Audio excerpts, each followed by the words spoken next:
안녕하세요. 여의도에서 신속하고 정확한 정보를 알려드립니다. 여의도 정보맨 여정입니다. 자, 오늘 내용은요, 윤석열 당선인이 약속했던 소상공인 자영업자 지원 정책에 대해서 말씀드리도록 하겠습니다. 오늘 영상을 보실 분들은 앞으로 소상공인 자영업자 지원 정책이 어떻게 변할 것인지, 그리고 어떻게 대비해야 될 것인지 궁금하신 분들이 보시면 되겠습니다. 자, 바로 들어갑니다. 자, 시니어를 위해서 요약 정리 먼저 하고 나중에 이제 디테일하게 좀 설명을 해드리겠습니다. 자, 요약 정리는요, 먼저 50조 원 이상의 재정자금 확보해서 온전한 손실보상 하겠다라고 약속을 했습니다. 자, 요거는요, 윤석열 당선인이 인터뷰 때 취임 후 100일 이내라고 얘기를 했거든요. 취임 후 100일 이내에 이걸 하겠다라고 얘기했기 때문에 과연 그대로 될지 지켜봐야 되겠고요. 자, 두 번째로 코로나19 피해자의 과감한 금융지원 실시하겠다라고 약속을 했고요. IMF 외환위기 당시 긴급 구제식 채무 재조정 방안 적극 추진하겠다. 자, 이런 디테일한 얘기는 좀 이따가 또 말씀드릴 거예요. 디테일한 얘기는 대통령 직속 코로나 긴급구조 특별본부 설치하겠다. 임대료 나눔제 추진하겠다. 요거는 이제 3분의 1씩 정부와 임대인과 임차인이 3분의 1씩 낸다는 얘기인데 요것도 디테일하게 말씀드리겠습니다. 자, 자영업자 대상 직업능력개발 기회 확대하겠다. 그 다음에 세금, 임대료, 공과금 부담 경감을 위한 자금, 세제 지원 확대하겠다.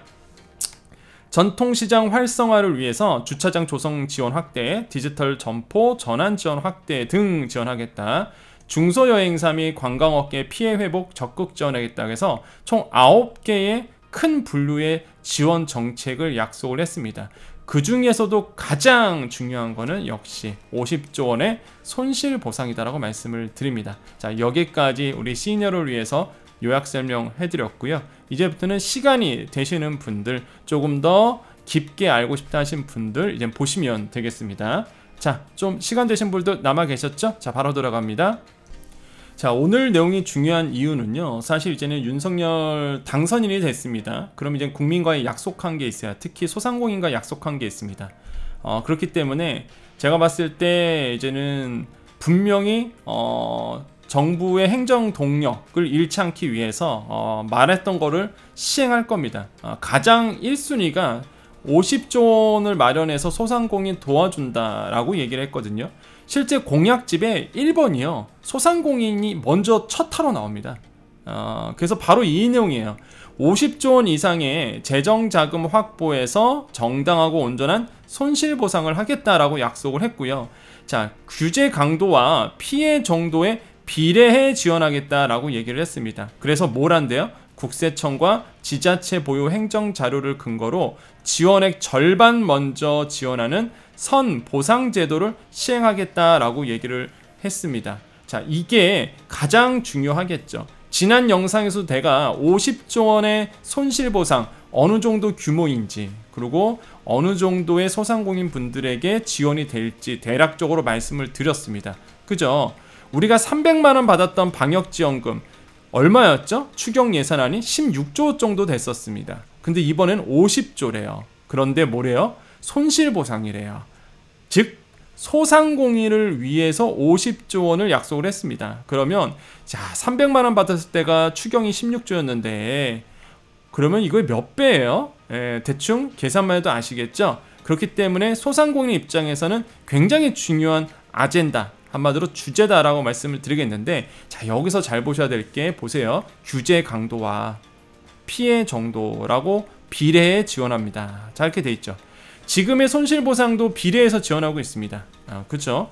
그런데 잘 보셔야 되는 게, 자, 이제는 우리가 2022년도죠 지금, 그죠? 그리고 이제는 새 정부는 5월에 출범을 합니다. 그리고 윤석열 당선인이 인터뷰에서, 방송 인터뷰에서 무슨 얘기를 했냐면 취임 후 100일 이내라고 얘기했어요. 취임 후 100일 이내에 요거 하겠다라는, 50조 원 이상의 손실보상 하겠다라고 얘기를 했습니다. 그러면 일단 취임이 5월이에요. 5월이라 그러면 5월부터 100일 이내에는 약속을 이행해야 되겠죠. 자, 그렇죠. 그렇게 된다 그러면, 자, 그럼 어떻게 될까요? 여러분 잘 생각해보세요. 규제 강도와 피해 정도래요. 그럼 여러분의 피해를 어떻게 볼 수 있죠? 어떤 근거로? 국세청 자료와 행정 자료래요. 자, 지자체 보유 행정 자료는 뭐겠어요? 행정명령 이행 확인서 이런 거겠죠. 예를 들어서 우리가 지금 하고 있는 집합금지라든지 아니면은 영업 제한이라든지 아니면 영업 시간 제한이죠. 인원 제한 이런 게 행정 자료겠죠. 국세청 자료는 뭐예요? 그렇죠. 21년도 부가세 1년치 아니면 반년치. 그 다음에 또 뭐 있어요? 중요한 거 21년도 소득세 또는 법인세. 이거 굉장히 중요한 얘기예요. 자, 우리 21년도 부가세 언제 신청했죠? 22년도 1월에 신청했죠. 1월 25일까지 여러분 신고했었습니다. 그죠? 21년도 귀속 부가세를 22년 1월 25일까지 신고를 했었죠. 근데 소득세는 언제 신고해요? 소득세. 그죠? 22년 5월에 신고하죠. 21년도 소득을. 그죠? 5월에 종합소득세를 여러분께서 신고하게 됩니다. 특히 개인 사업자들이죠. 그러면 5월 달에 종합소득세를 신고할 때 이제 사업소득 신고하시겠잖아요. 사업소득. 종합소득은 뭐가 있어요? 이거 완전히 공부하는 거네, 여러분. 자, 종합소득세는 2배사 근연기라고 보통 얘기합니다. 그죠? 이거 자리가 없네요. 여기다 쓸게요, 여러분.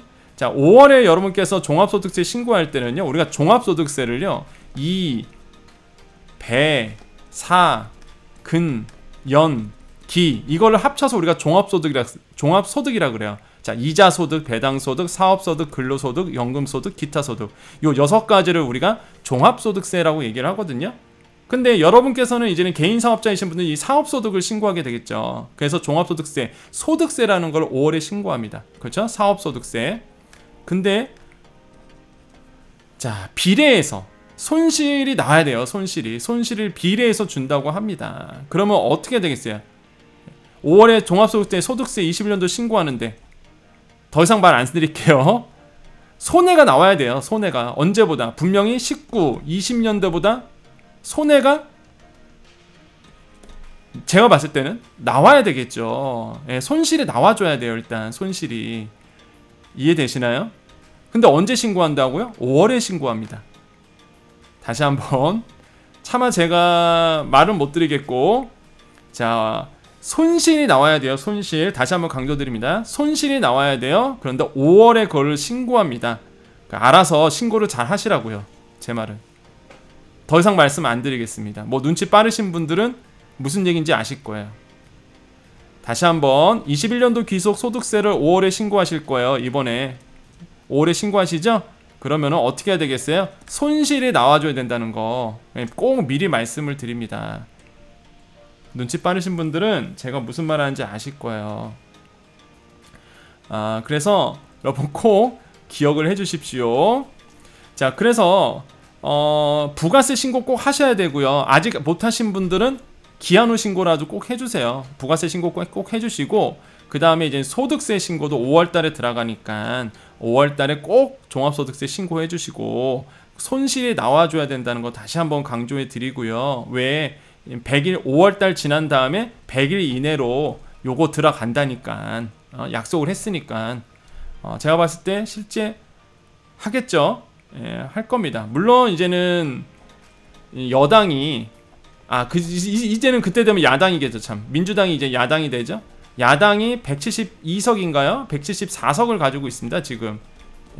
그렇기 때문에 거대 야당이기 때문에 어떻게 뭐 합의가 될지는 모르겠지만 일단은 소상공인의 눈치를 봐야 되기 때문에 야당도 제가 보기에는 뭐 무리 없이 뭐 50조 원의 추경까지는 아니더라도 사실 추경은 들어갈 수밖에 없다. 왜? 돈이 없어서 추경을 제가 봤을 때는 할 수밖에 없을 것 같아요. 땡겨올 돈이 없어요. 세계 잉여금도 어려운 얘기 안 해야지 참. 아무튼 세수 남는 금액도 이제 다 없기 때문에 아무튼 50조까지는 아니더라도 제가 보기에는 뭐 어느 정도 추경은 들어가서 구세계는 마칠 것 같습니다. 그렇기 때문에 여러분 꼭 미리 준비를 잘 해놓으셔야 돼요. 준비를. 그래서 꼭 부가세 신고하시고요. 아직 못하신 분들 기한 후 신고라도 해주시고, 그 다음에 소득세 신고 꼭 소득세 5월달에 한다는 거 빼놓지 마시고 종합소득세 신고 꼭 해주시고, 중요한 건 뭐다? 예, 피해 정도 비례해서 들어가니까 알아서 신고를 잘 해주십시오. 예, 이렇게 강조했는데도 아마 잘 모르시는 분도 있을 것 같아요. 근데 차마 제가 제 입으로는 말씀을 못 드리겠고요.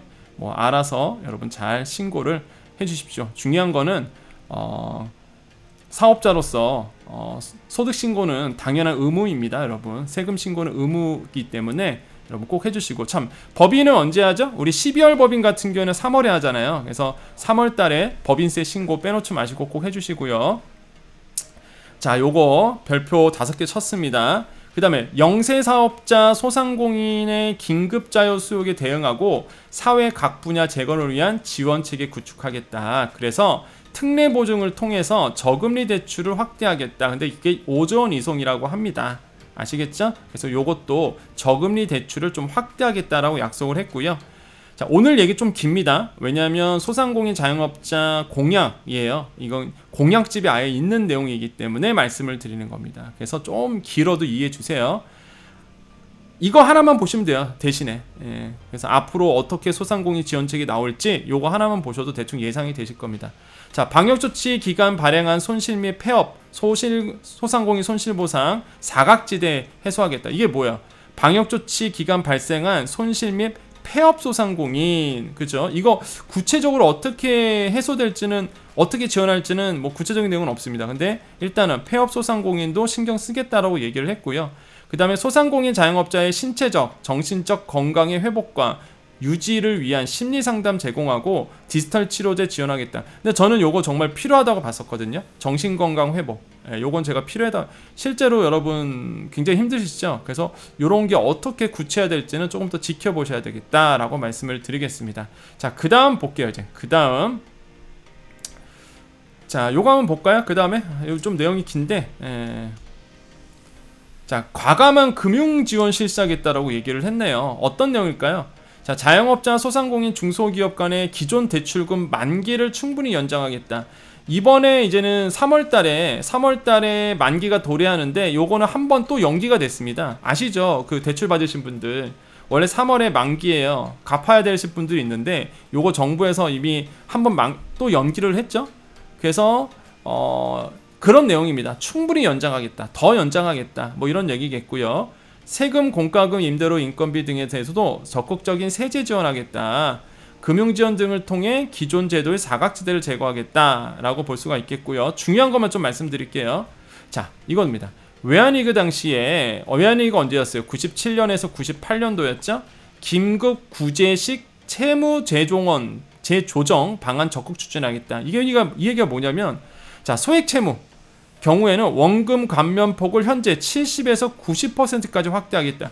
이거요, 전국민 이런 게 아니라 소상공인 얘기입니다. 지금 소상공인의 소액 채무, 자, 원금 감면폭을 70에서 90%까지 확대하겠다. 상황이 악화될 경우, 자, 자영업자의 부실, 우려, 채무를 일괄적으로 매입하여 예로 현재 캠코 재원으로 계획된 최도 2조 원의 채권 매입 사업의 규모 5배 이상 확대, 뭐 이런 얘기 있는데, 아무튼 부실 채무를 일괄적으로 매입하여 관리하겠다. 자, 요거 아마 신문기사에 많이 나왔을 겁니다. 이게 아마 신문기사에 많이 나왔을 텐데, 요거가 무슨 내용인지 잠깐만 설명해 드릴게요. 이게 좀 내용이 중요하거든요. 자, 보면은요, 이런 내용이 있죠. 자, 보세요. 그 상황이 악화된다. 그러면 자영업자의 부실 채무를 일괄적으로 매입한다. 이 뜻은 뭐냐면, 예를 들어서 캠코가 뭐예요? 한국자산관리공사죠. 한마디로 기업의 부실 채권을 매입을 합니다. 그 뜻은 뭐냐면, 이제 예를 들어서 여러분께서 은행에다가 돈을 껐어요. 은행에서 돈을 이제 빌렸습니다. 근데 여러분이 너무 어려운 거야. 돈을 못 갚을 것 같아. 그러면 은행 입장에서는 부실 채권이겠죠. 그러면 은행도 부실해집니다. 왜? 돈을 못 갚으니까 은행도 이제는 위기가 다가오겠죠. 그러면 이제 경기가 안 좋아지겠죠. 우리나라 경제가 무너지겠죠. 그래서 캠코 같은 데가 이러면서 부실 채권을 매입을 합니다. 한마디로 여러분을 위해서 대신 갚아요, 은행 쪽에다가. 그래서 이거를 매입이라는 얘기가 그런 겁니다. 여러분이 갚아야 될 거를 캠코가 그거를 매입해 갖고요, 대신 갚아주고 그걸 관리하는 거예요. 이해되세요? 그런 얘기입니다. 지금 이거를 이제 신문 기사는 많이 나오는데 이게 잘 자영업자분들께서 이해를 못하시는 부분이 있어요. 그래서 뭐 최대 2조 원의 채권 매입 사업을 해서 5배 이상 확대하겠다. 뭐 이런 얘기가 나오는데 한마디로 뭐야? 부실 채권을 사서 대신 은행에 갚아주고 그 부실 채권을 캠코가 아니면은 정부가 관리하겠다. 여러분이 갚아야 될 혹시나 이제 부실 채권이 생기면 그거를 매입해서 관리하겠다. 그런 뜻입니다. 그래서 이런 당은 조건이 있는 거예요. 상황이 정말 악화되면 여러분이 정말 이제는 막 돈을 못 갚아. 소상공인분들이 너무 어려워서 그러면 정말 안 되면 이렇게라도 하겠다. 이런 얘기예요. 좀 이해가 되시죠? 자, 부실이 전면적으로 발생하는 상황까지 악화되면 외환위기 당시에 부실채권 정리기금과 유사한 부실채권 정리기금과 같은 그죠? 금방 얘기했던 내용입니다. 부실채권을 사서 관리하는 유사한 기금 설치를 검토하겠다. 이런 얘기가 지금 여기에 이제 포함되어 있는 거죠. 아시겠죠? 그래서 이렇게 하겠다라고 얘기를 하고 있습니다. 자, 다음 거 볼게요. 자, 다음 거는요. 대통령 직속 코로나 긴급구조 특별본부를 설치한다고 합니다. 그래서 뭐 소상공인 자영업자 중 장기적, 중장기적 보건력 회복 및 경쟁력 강화 정책 수립하겠다라고 해서 그냥 이게 무슨 얘기냐면 일상으로의 회복이죠. 그러니까 엔데믹을 추진한다는 얘기입니다. 그래서 뭐 코로나를 전담하는 특별본부를 설치해서 이거를 소상공인의 경쟁력 강화를 위해서 뭔가 특별본부 한마디로 메인 브레인을 할 수 있는 조정할 수 있는 그런 특별본부를 설치하겠다 이런 얘기겠고요. 자, 넘어갈게요. 중요한 것만 말씀드려야 되니까. 자, 뭐 거리두기 설계 금방 말씀드렸던 부분입니다. 엔데믹 사회적 거리두기 개발 및 확정한다. 그래서 과학적 증거에 의해서 그래서 팬데믹 재현 시 방역 효과 저해 없이 영업 지속 가능한 방역 친화적인 구조를 설치하겠다라는 게 바로 요 내용입니다. 전체적인 약속. 그래서 특별본부 같은 내용이었고요. 자, 그 다음에 요거 중요하죠. 임대료 나눔제 프로젝트 추진하겠다라고 되어 있는데, 자 보세요. 임대료를요, 그죠? 소상공인 자영업자 입장에서 가장 고정비가 많이 들어가는 게 바로 임대료입니다. 자, 임대료를요, 임대인 누구예요? 주인, 상가 주인, 임차인 여러분이겠죠. 그죠? 소상공인 분들. 그 다음에 국가가 3분의 1씩 나누어 분담하는 임대료 나눔제를 도입하겠다라고 얘기를 하고 있습니다. 자, 생계형 임대인을 제외한 임대인도 임대료의 3분의 1을 삭감한다라고 되어 있는데요. 자, 임대인의 임대료 삭감의 나머지 손실분을 코로나19 종식 이후 세액공제 등 형태로 국가가 전액 보전하겠다라고 되어 있는데, 자, 이 얘기가 뭐냐면은 아니 임대인이 무슨 잘못이냐 이거죠. 임대인이 그럴 수 있어요. 아니 내가 그럼 왜 3분의 1을 부담해야 돼? 대신에 정부가 세액공제를 통해서 그거를 대신 이제 갚아준다는 얘기입니다. 그래서 이거를 현실하겠다라고 얘기하고 있어요. 근데 이거는요 실제 모르겠어요. 이게 과연 가능한 공약인지는 모르죠. 진짜 할 수도 있고 안 할 수도 있는데 임차인과 국가 요거는 사실 할 수는 있겠죠. 근데 과연 임대인이 여기에 동참을 해줄지, 아무리 세액공제를 한다 하더라도 과연 임대인이 나서줄지는 조금 더 지켜봐야 됩니다. 세금, 임대료, 공과금 부담 경감을 위한 자금 지원 및 세제 지원 확대하겠다라고 되어 있는데요. 코로나19 종식 이후 2년까지 무슨 얘기예요? 영세 자영업자의 부가세, 전기세, 수도요금 한시적 50% 경감하겠다 약속했고요. 임대인의 임대료 인하분 한시적 전액 세액공제, 그죠? 임대인이 만약에 임대료를 좀 낮춰줬어. 그래서 세액공제. 근데 사실 이거는 지금 있어요. 이건 뭐예요? 착한 임대인 제도 있었죠? 착한 임대인 지금 하고 있어요. 착한 임대인 참여를 안 해서 그렇지. 착한 임대인 제도 같은 내용이고요. 자, 소비자의 선결제 세액공제를 한시적으로 확대하겠다라고 뭐 얘기를 하고 있습니다. 그래서 소비자가 돈을 낼 때 선결제를 한다 그러면 세액공제를 높여줘서 이제는 소비자들이 좀 돈을 쓸 수 있도록 만들겠다 이런 얘기이고요. 그래서 실제 만약에 이게 임대료 나눔 프로젝트가 과연 현실이 될지는 지켜봐야 됩니다. 그래서 이걸 고지것대로도 소상공인분들이 믿으면 희망고문이 돼요. 희망고문. 이거는 공약이잖아요. 그래서 사실 50조 원의 추경 같은 경우에는 정부가 의지만 있다 그러면 가능을 할 거라고 봅니다. 뭐 적자국채 발행하겠죠. 어떻게든 간에 가능한데 이거는요 아마 저항이 굉장히 클 거예요. 사실 임대인의 저항이 만만치 않을 겁니다. 그래서 요거는 사실 고지고대로 신문에 나온다 그래서 고지고대로 믿지 마시고요. 희망 고문이 될 수 있으니까 요거는 조금 더 지켜봐야 되겠다. 자, 그 다음에 또 보겠습니다. 전통시장 얘기가 나오네요. 자, 전통시장 주차장 조성 지원 확대하겠다. 정말 필요한 얘기죠. 전통시장에 주차장이 있어야 됩니다. 자, 그 다음에 공동 배송 시스템 구축하겠다. 그래서 배송 서비스 인건비 지원 확대하겠다고 되어 있는데 요 내용은 뭐냐면요. 전통시장이 뭐예요? 왜 안 되죠? O2O 서비스가 안 돼요. O2O 서비스. 온라인 투 오프라인이라고 얘기해서 한마디로 온라인에서 주문하면 배송이 와야 되는데 전통시장은 그런 게 안 되잖아요. 그래서 이런 겁니다. 야, 이제는 전통시장에서 온라인 주문해도 말 그대로 배송을 할 수 있게끔 그래서 공동 배송 시스템을 만들어서 전통시장에 도입하겠다 그런 얘기예요. 사실 이거는 정말로 제가 봤을 때 필요한 부분입니다. 그래서 전통시장도 배송이 되면 좋겠죠.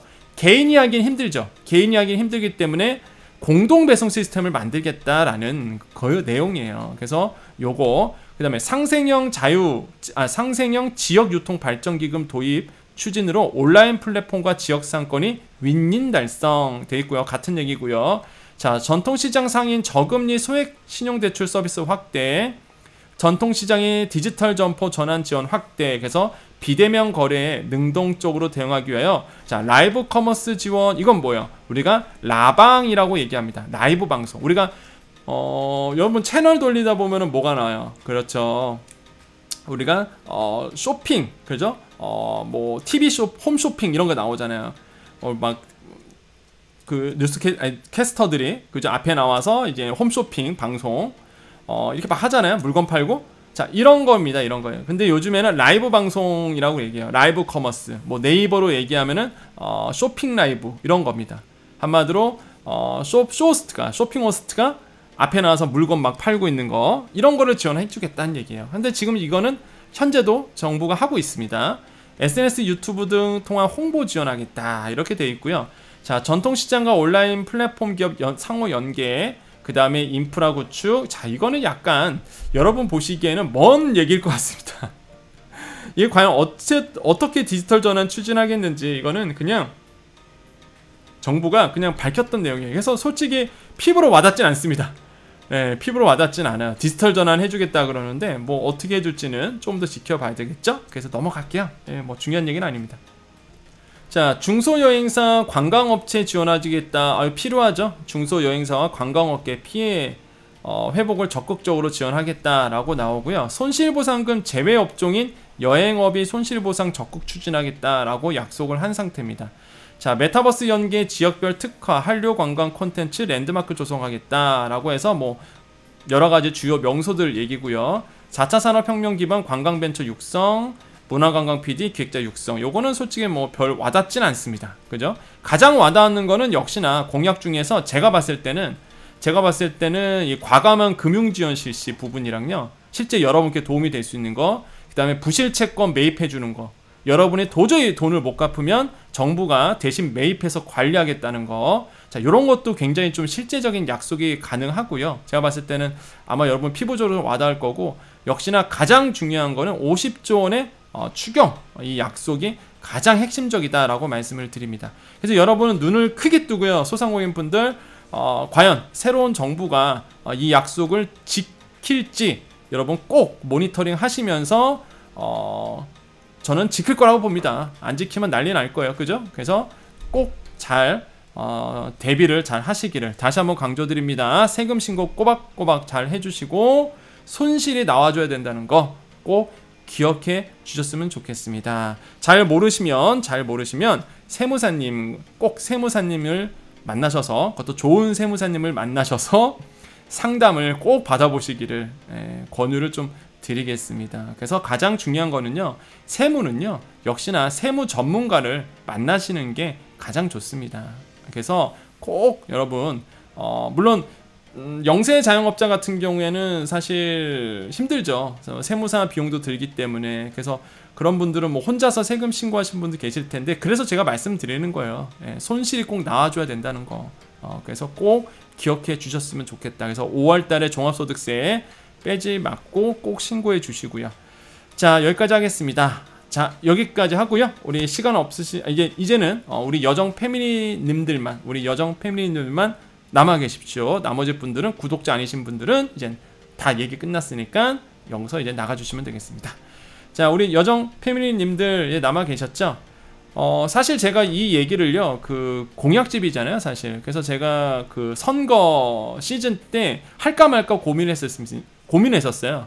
근데 이제 정치적인 정치색이 없기 때문에 괜히 구설수 오르기 싫어서, 예, 뭐 여당 야당 뭐 소상공인 정책 요거서 쉽게 풀이해주면 또 어느 군데만 또 더 좋다고 얘기해서 또 그럴까봐 제가 일부러 선거 기간에는 이 얘기를 안 드렸고요.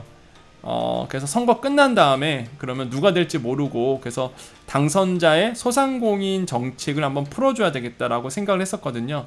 그러면 이제는 괜찮겠죠. 예.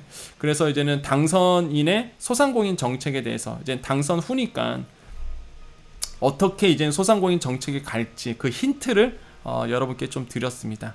자, 그래서 오늘 얘기했던 부분 잘 기억해 주시고요. 우리 여정 패밀리님들 꼭 기억해 주시겠고, 우리 여정 패밀리님들이 질문을 많이 주고 계십니다. 근데 제가 아쉽게도 이제 3월이잖아요. 새 학기입니다. 그래서 오늘도 오전에 오후에 이제 대학 강의를 갔다 왔어요. 그래서 대학 강의를 갔다 와서 새 학기다 보니까 시간이 많이 안 나서 좀 댓글을 덜 달아드리고 있습니다. 저도 뭐 단다고 다는데 확실히 이제는 새 학기다 보니까 시간이 없다 보니까 조금 제가 댓글 다는 속도가 느려져도 이해해 주시겠고요. 많은 분들이 이제 궁금해서 물어보시는데 최대한 제가 영상을 통해서 공통적인 내용은 답변을 드리고 있으니까 우리 여정 패밀리님들은 꼭 제가 올리는 영상 보시면서 질문 주셨던 거에 답을 드리고 있으니까 꼭 보셨으면 좋겠다라고 말씀을 드리겠습니다.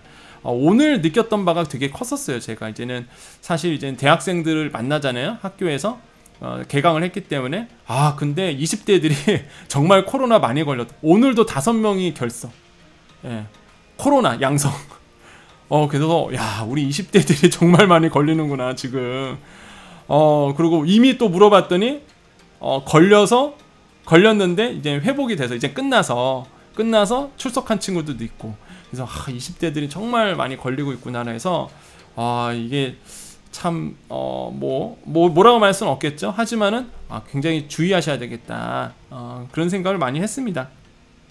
근데 그만큼 또 엔데믹으로 간다는 사실이겠죠. 또 그래서 엔데믹으로 빨리 왔으면 좋겠다라고 생각을 해보겠고, 여러분 제가 조금이라도 힘이 된다 그러면 우리 여정 패밀리님들, 우리 구독자님들에게 더 좋은 정보와 그 다음에 여러분의 궁금증을 제가 바로바로 적시적소에 풀어드릴 수 있도록 노력을 하겠습니다. 든든한 지원자가 되겠습니다. 우리 여정 패밀리님들의 영원한 또 친구가 되도록 하겠습니다. 얼굴을 이렇게 보여주는데 설마 제가 뭐 거짓말 하겠습니까? 그죠? 뭐 정치인들처럼 제가 거짓말 할 것도 아니고. 그래서 소상공인 분들, 우리 여정 패밀리님들, 또한 소상공인 뿐만 아니라 다른 분들도 계시잖아요. 우리 여정 패밀리님들. 그래서 여정 패밀리님들의 같은 좋은 친구가 여러분의 편이 되어드리도록 하겠습니다. 그래서 언제나 궁금한 것들 좀 물어봐 주시고, 거기에다가 이제는 뭐 여러가지 글을 써주세요. 그래서 최대한 제가 답변을 달아드리도록 노력을 하겠습니다. 자, 여기까지 하고요. 그래서 다음 영상은요, 제가 요 영상도 제가 미리 예고를 해드렸었고, 우리 다음 영상은 지역가입자 7월부터요. 여러분 그거 아세요? 우리 여정 패밀리님들, 여러분이 이게 개인 사업자 많이 계시죠? 개인 사업자 고민이 뭐예요? 건강보험이죠. 건강보험이 무지 많이 나오잖아요. 근데 지역가입자가 많으실 거예요. 1인 사업자 같은 경우에는 대부분 지역가입자죠. 지역가입자의 고민이 뭐예요? 재산 따지죠. 소득 따지죠. 심지어 자동차까지 따지잖아. 건강보험료 낼 때. 그죠? 근데 7월부터요. 빠집니다. 뭐가 빠져요? 내가 대출 받은 거. 집 살려고 대출 받은 거. 내가 지금 전세 사는데 전세 대출 받은 거. 이거는 이제 포함을 안 시켜요. 무슨 뜻이에요? 그럼 아마 그럴 거야. 교수님, 아니 지역가입자 건강보험에 대출 받은 것까지 포함됐었어요? 네, 됐었어요, 여러분. 대출 받은 것도 여러분 다 포함시켜서 세상에 지역가입자 건강보험료 책정했었습니다. 그러니까 지역가입자가 손해인 거예요, 직장가입자보다. 그런데 정부가 이번에 7월부터 놀라운 사실 7월부터 야 대출은 빼기로 했습니다. 근데 대상자가 있어요. 그것도 다 되는 건 아니고. 자, 그 내용 우리 소상공인분들 지역가입자이신 분들 다음 영상 꼭 제가 되도록 빨리 올리도록 하겠습니다. 그래서 여러분께 실제적인 도움이 될 수 있도록 우리 여정 패밀리님들의 편이 되어드리도록 하겠습니다. 자, 여기까지 하고요. 오늘 수고 많으셨습니다. 마지막 인사드립니다. 여러분 행복하십시오. 여러분 더 건강하십시오. 여러분은 잘할 수 있습니다. 아, 그리고요. 자, 이거 오늘 말이 많죠, 제가. 여러분께서 응원해 주셔서 저희 어머니 이제 내일 퇴원합니다. 결국에는 골절이어갖고 왼쪽 발목을 수술을 하셨어요. 그래서 이렇게 금속판을 대셨습니다. 복숭아뼈인가요? 거기에 이제 금속판을 대는 수술을 해갖고 수술해서 내일 이제 퇴원을 하세요. 그래서 우리 여정 패밀리들은 제가 무슨 말하는 거 아시죠? 예전에 한번 말씀드렸었죠. 물어보시더라고요. 어머님은 어떻게 되셨어요? 라고 물어보셔서 네, 그래서 내일 퇴원을 잘 수술 마치고 퇴원합니다. 그래서 여러분 건강 빌어주시고 응원해 주셔서 저도 가슴 뭉클했고요. 그리고 제가 그만큼 여러분의 사랑을 받고 있구나. 그리고 저도 마찬가지로 제가 받은 관심과 사랑 여러분께 돌려드리도록 끊임없이 노력하고 또 공부하고 여러분이 정말 뭐가 필요할까? 그리고 여러분의 지금 궁금증, 고민들 이런 것들을 최대한 빨리 풀어드리려고 노력을 하겠습니다. 여러분의 편이 되어주는 여정이 되도록 하겠습니다. 우리 여정 패밀리는 끈끈한 거 아시죠? 서로 밀어주고 끌어주고 도와주고 우리 여정 패밀리들 화이팅입니다. 자, 여기까지 하겠습니다. 여러분은 더 잘 되십니다. 여러분은 더 좋은 일만 가득하실 거예요. 여러분은 더 대박이 납니다. 여러분 부자 되십시오. 여기까지 여정이었습니다. 감사합니다.